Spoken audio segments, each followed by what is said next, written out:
Okay, just following on from this video, so that's the key with the flip, and that's it. We'll just try it in the boot.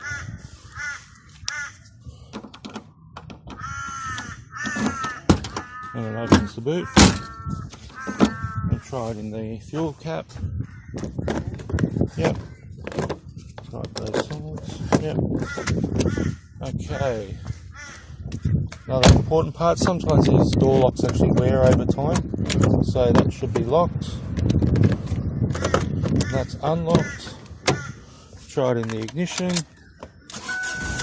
Perfect.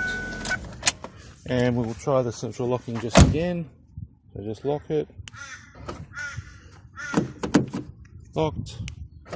Unlocked. And okay, so what we're going to do is, now we've got the key programmed.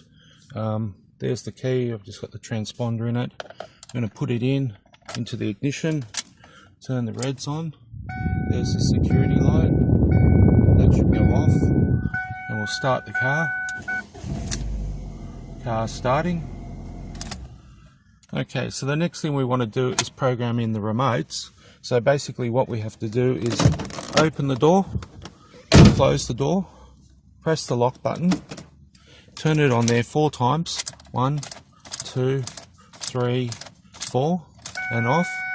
We hear the chime, press a button on the remote, it gives a chime back, and then turn the key to run, and that will get it out of programming mode. Take the key out, and now we're going to try the remote and see if the door lock cycles, and it does.